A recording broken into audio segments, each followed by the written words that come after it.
આજે આપણે બનાવીશું એક સોજીનો નવો નાસ્તો। તો આ નાસ્તો ઘરે તમે ખૂબ આસાનીથી બનાવી શકો છો અને જ્યારે તમે કંઈ ફરવા જાઓ ત્યારે પણ તમે લઈ જઈ શકો છો અને બાળકોને લંચ બોક્સમાં પણ આપી શકો છો। તો ચાલો આપણે સોજીનો નવો નાસ્તો બનાવવાનું શરૂ કરીએ। તો સોજીનો નવો નાસ્તો બનાવવા માટે સૌથી પહેલાં મેં અહીંયા 1 વાટકી સોજી લીધો છે। તો આપણે એક બાઉલની અંદર લઈ લઈશું। તો ઘરમાં રહેલા કોઈ પણ એક વાસણનું માપ તમારે સેટ કરી લેવાનું છે। તો મેં અહીંયા અડધી વાટકી સોજી લીધો હતો, તો 1 વાટકી આપણે અહીંયા ગરમ પાણી લઈશું, એટલે કે આપણે જેટલું અહીંયા સોજી લીધો હતો તેના કરતાં ડબલ પાણી લેવાનું છે। તો હવે આપણે 1 વાટકી પાણી ઉમેરીશું। તો 1 વાટકી મેં અહીંયા ગરમ પાણી ઉમેરી લીધું છે। તો હવે આપણે બધું સરસ મિક્સ કરી લઈશું। હવે આપણે સોજીને ઢાંકીને ફક્ત 5 મિનિટ માટે રહેવા દઈશું।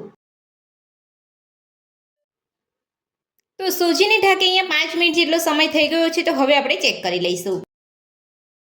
તો તમે જોઈ શકો છો સોજી આપણો એકદમ સરસ રીતે અહીંયા ફૂલી ગયો છે। તો હવે આપણે તેની અંદર મસાલા એડ કરીશું। તો સૌથી પહેલાં મેં એક બાફેલા બટાકાને અહીંયા છીણીને રાખ્યું છે, તે ઉમેરી લઈશું। 1 ચમચી આદુની પેસ્ટ ઉમેરીશું। ઝીણા સમારેલા લીલા મરચાં ઉમેરીશું। નાની અડધી ચમચી જીરું ઉમેરીશું। નાની અડધી ચમચી અજમો ઉમેરીશું। ઝીણા સમારેલા લીલા ધાણા ઉમેરીશું। સ્વાદ પ્રમાણે મીઠું ઉમેરીશું। બધું સરસ મિક્સ કરી લઈશું। તો બધું જ આપણે અહીંયા સરસ મિક્સ કરી લીધું છે। તો બધું જ આપણે અહીંયા મિક્સ કરી લીધું છે। તો હવે આપણે તેની અંદર નાની અડધી ચમચી જેટલા રેડ ચીલી ફ્લેક્સ ઉમેરીશું। જો તમે અહીંયા નાસ્તો વધારે તીખો ખાવા માંગતા હોય તો તમારે રેડ ચીલી ફ્લેક્સ વધારે ઉમેરવાના છે। તો બધું જ આપણે સરસ મિક્સ કરી લઈશું। બધું જ આપણે અહીંયા સરસ મિક્સ કરી લીધું છે। તો હવે આપણે તેની અંદર થોડો ઘઉંનો લોટ ઉમેરી અને આપણે અહીંયા એક લોટ બાંધી લઈશું। તો મેં અહીંયા શરૂઆતમાં અડધી વાટકી અહીંયા ઘઉંનો લોટ લીધો છે। આપણને અહીંયા ફરી જરૂર પડશે તો આપણે થોડો બીજો લોટ ઉમેરીશું।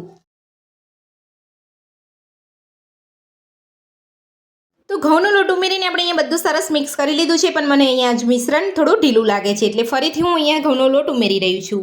તો મેં અહીંયા અડધી વાટકી ઘઉંનો લોટ લીધો છે બીજી વાર। તો અહીંયા જેટલો જોઈએ એટલો જ આપણે અહીંયા થોડો ઉમેરીશું। તો આપણે અહીંયા સામટો ઘઉંનો લોટ નથી ઉમેરવાનો। તો આ રીતે તમારે અહીંયા થોડો લોટ ઉમેરતા જઈ અને બધું સરસ અહીંયા મિક્સ કરી લેવાનું છે અને આપણે અહીંયા મીડિયમ કડક લોટ બાંધી લેવાનો છે। તો થોડો ઘઉંનો લોટ ઉમેરતા જઈ અને આપણે અહીંયા મીડિયમ કડક લોટ બાંધી લીધો છે। તો હવે આપણે લોટને થોડો મસળી લઈશું। તો આ રીતે તમારે લોટ ઉપર થોડું તેલ લગાવી અને લોટને થોડો મસળી લેવાનો છે। તો લોટ ઉપર તેલ લગાવી અને લોટને મેં અહીંયા મસળી લીધો છે। તો હવે આપણે તેમાંથી આપણે રોટલી જેટલા લુવા કરી લઈશું।